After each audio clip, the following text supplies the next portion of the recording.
tal? ¿Cómo están, hermanos? Pues hoy seguimos con otro capítulo más de Primera de Pedro y hoy vamos a ver lo que es el capítulo número 2. A ver, déjenme quitar la imagen mía, por favor.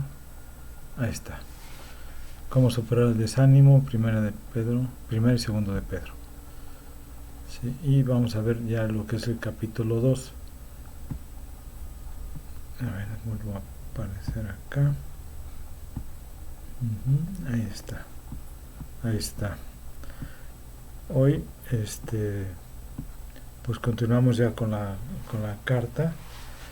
Es el capítulo número 2 donde comienza ahí la tercera división de lo que es el libro.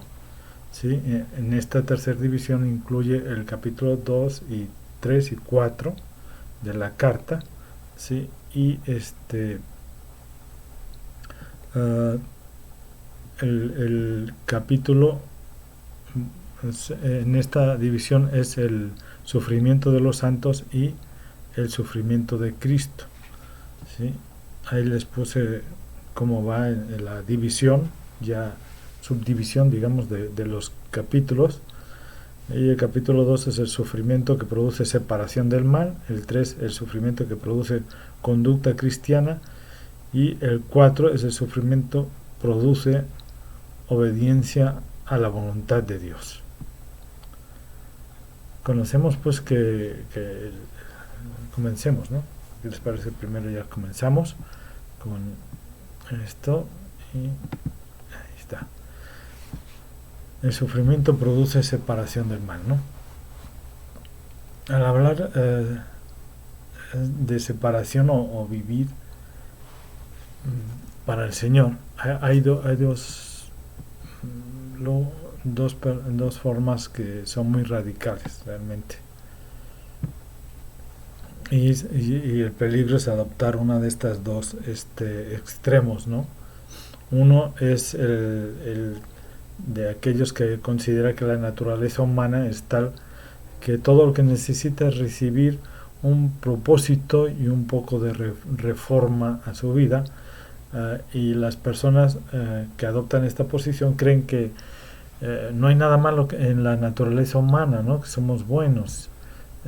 Eso no necesita despertar esta maravillosa energía y entonces la persona podría vivir para el Señor.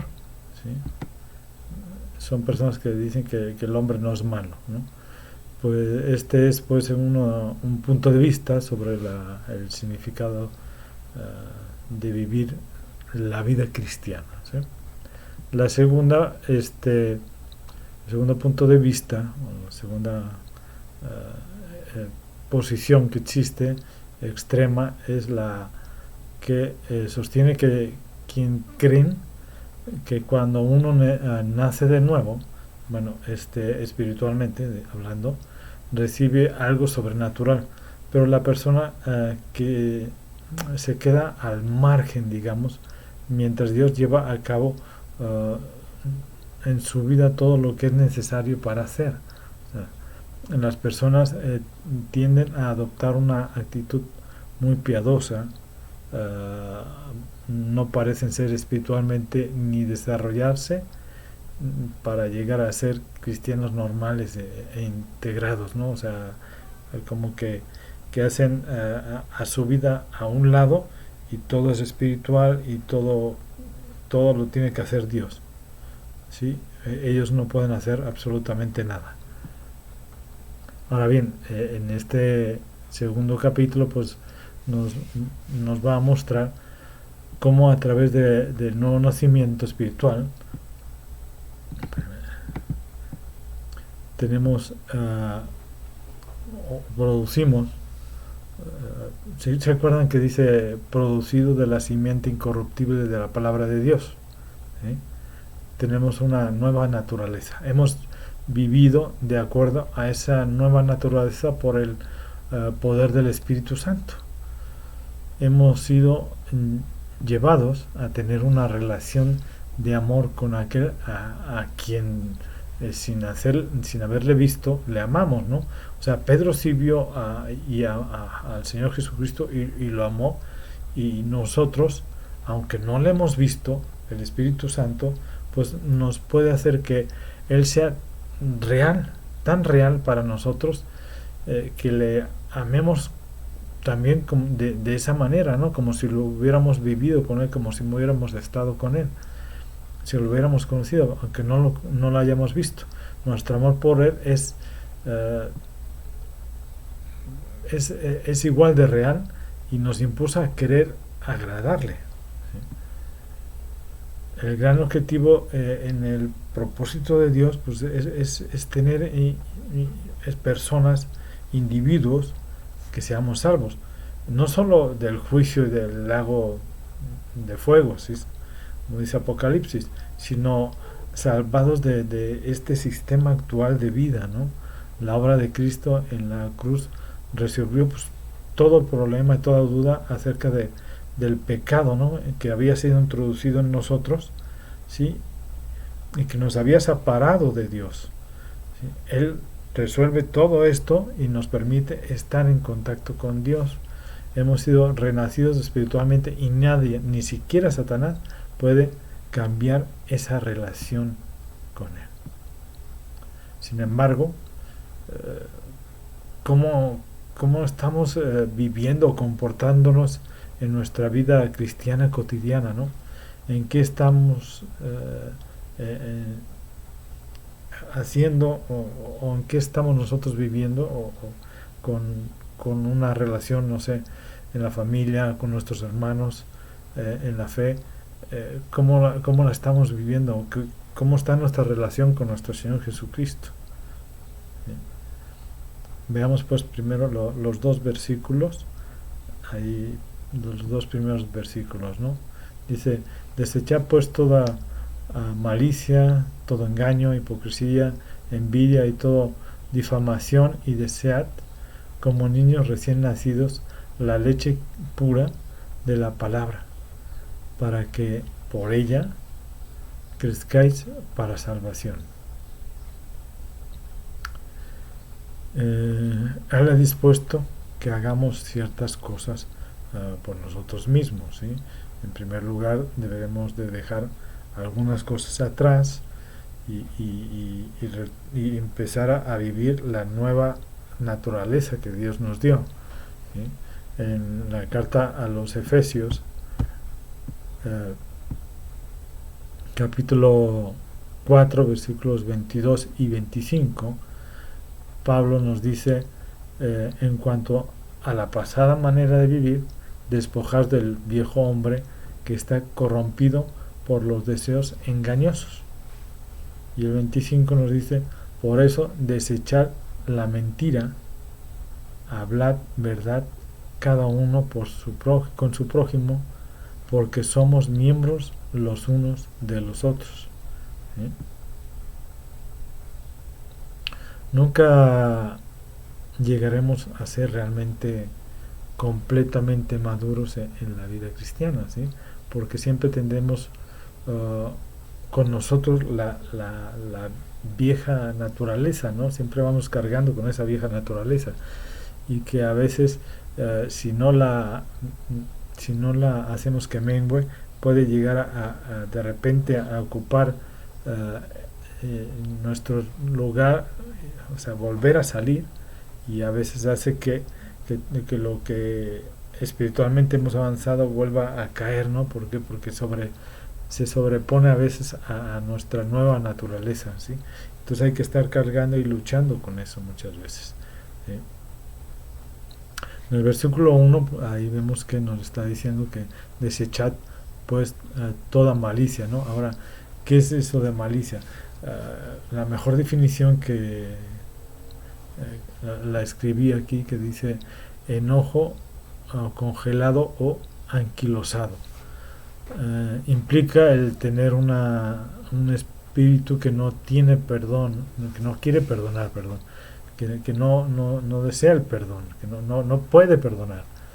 Estamos guardando amargura, rencor o resentimiento en nuestro corazón, y eso nos impide perdonar a los demás.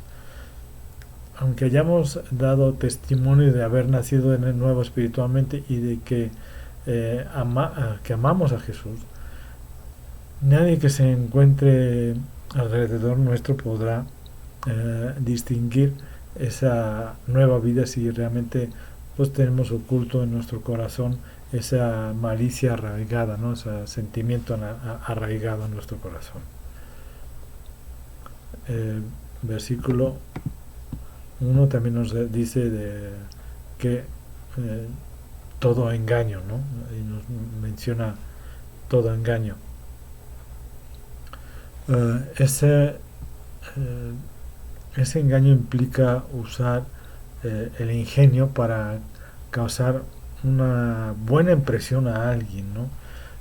Recordemos el relato de Hechos 5, si se acuerdan de Ananías y Zafira, que hicieron, que quisieron engañar para presentar ante la iglesia como unos que ellos contribuían muy generosamente con la venta de un terreno, ¿sí? Y que realmente nada más estaban engañando ahí, porque realmente no se habían quedado con una parte. ¿Se acuerdan de eso? Bueno, esta vieja naturaleza que tenemos es propensa a actuar de esa manera, ¿no? O sea, pensar, bueno, sí, le vendo, pero y yo con qué me quedo, ¿no? A eso se refiere, ¿no? Y también nos dice el versículo 1, pues que toda hipocresía, envidias y toda difamación, ¿sí? La hipocresía pues es aparentar lo que no se es, y la difamación es hablar de otras personas, ¿no? Desacreditando a esas personas. El versículo 2 nos dice que desead como niños recién nacidos la leche pura de la palabra. Es decir, el creyente debe de alimentarse de la palabra de Dios. Realmente qué bueno sería que los creyentes manifestaran el deseo ferviente de leer y escuchar la palabra de Dios que tiene que decirnos, ¿no? Pero muchas veces nos cuesta mucho el poder dedicar tiempo y el poder acercarnos a la palabra de Dios, ¿no? A estarla leyendo todos los días, ¿sí? Realmente sin un apetito para la palabra de Dios nunca vamos a crecer en la gracia y conocimiento de Cristo, y no nos desarrollaremos como cristianos, ¿no? Como creyentes. Siempre estaremos pues en un estado infantil, digamos, ¿no? Ahora, ¿cómo crecer como cristiano? Pues no hay de otra más que estudiar la palabra de Dios. No existe crecimiento apartado de la palabra, de la Biblia, ¿no? De lo que Dios nos quiere enseñar.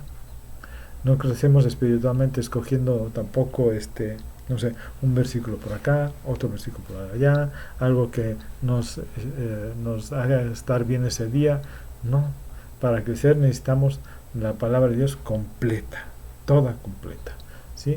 Uno recibe toda la nutrición espiritual que necesita en totalidad con la totalidad de la palabra de Dios, no con versículos aquí, versículos allá. No, necesitamos estudiar toda la palabra de Dios. Por eso hemos visto de estar estudiando precisamente las cartas, todos los capítulos, ir estudiando toda la palabra de Dios para podernos nutrir y poder crecer espiritualmente, ¿sí?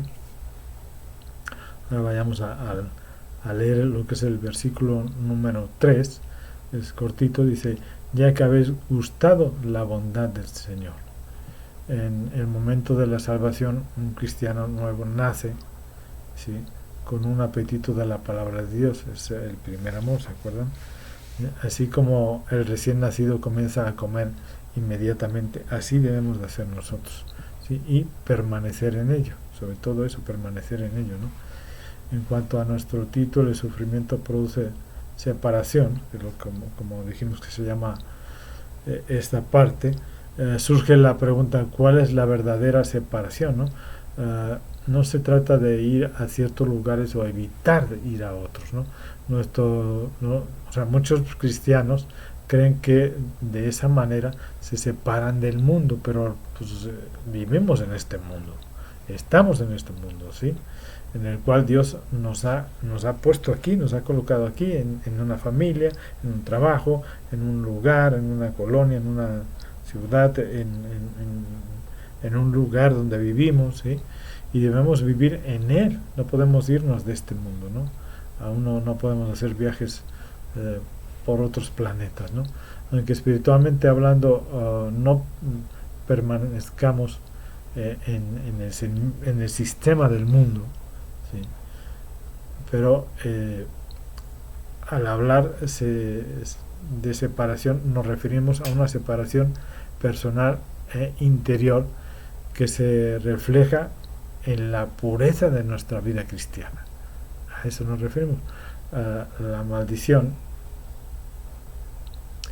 la malicia, la envidia, la hipocresía, la difamación, el egoísmo, el egocentrismo, etcétera. Estos son los sentimientos y prácticas de las cuales debemos de separarnos, ¿sí? Debemos de alejarnos. Y solo el Espíritu de Dios actúa dentro de nosotros, y entonces eso producirá esa clase de separación, ¿sí? Si permitimos que Él vaya trabajando en nosotros, Él nos va a ir quitando de todas esas malicias que pueden estar dentro de nosotros, ¿sí? Hasta que estemos dispuestos a dejar todo de lado, todos esos sentimientos me refiero, y actitudes. Realmente no veremos un crecimiento real de madurez, ¿sí? En nosotros, de madurez cristiana, ¿sí? Veamos ahora el capítulo, ahí está, el capítulo 4, ¿sí? Y acercándonos a Él, piedra viva, desechada ciertamente por los hombres, pero que Dios escogida y preciosa, pero por Dios para escogida y preciosa.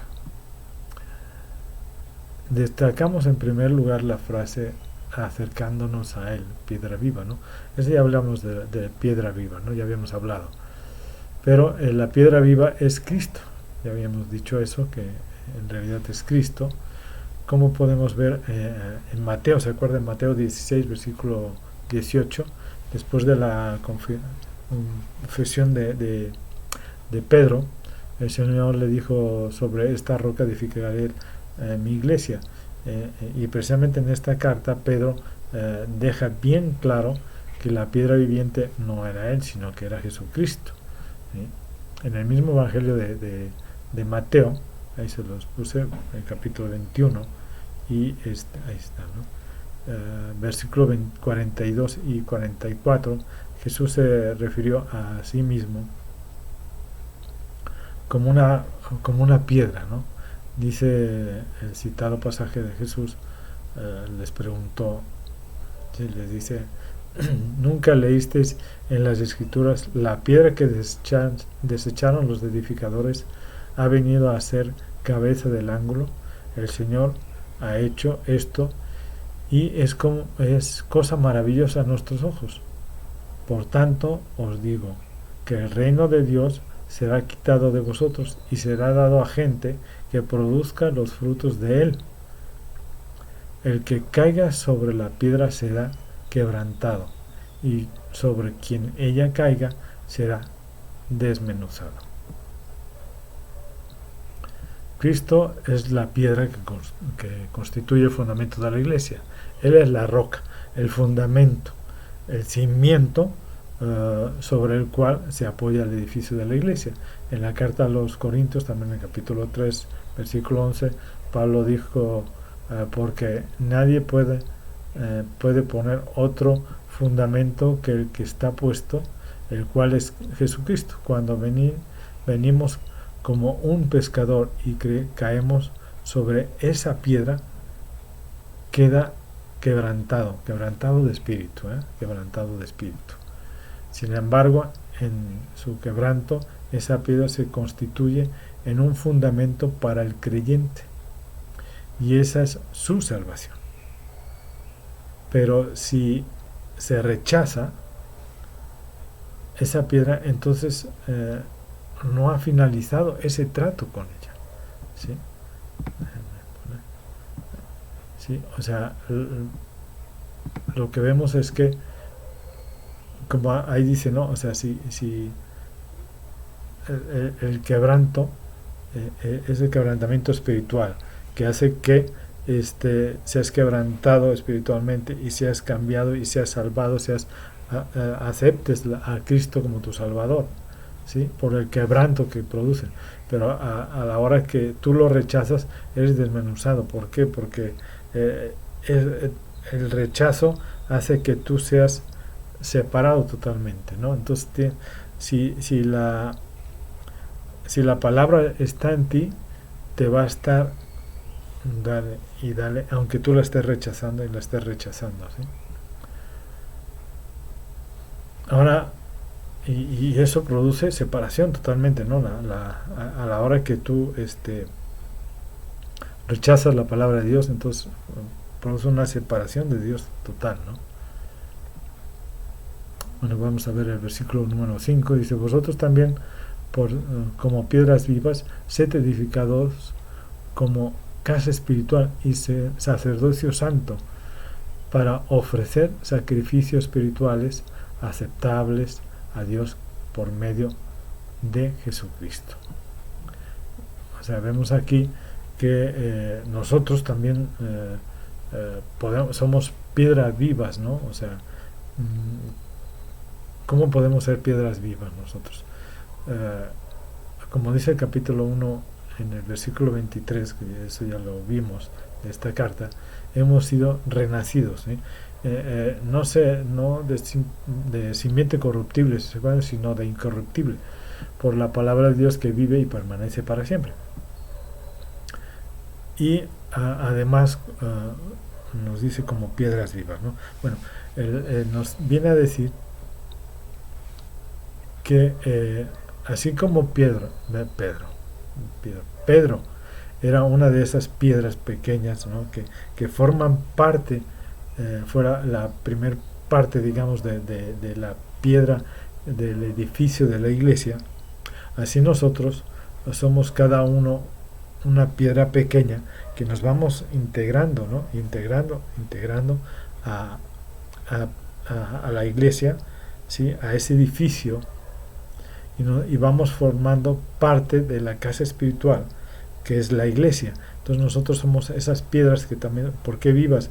Porque nosotros en primer lugar estamos vivos y en segundo lugar porque vamos también transmitiendo la palabra viva de Dios, del Señor, ¿sí? Y vamos enseñando a otros y vamos predicando a otros y vamos hablando de Cristo a otras personas, ¿sí? Y entonces otros se van añadiendo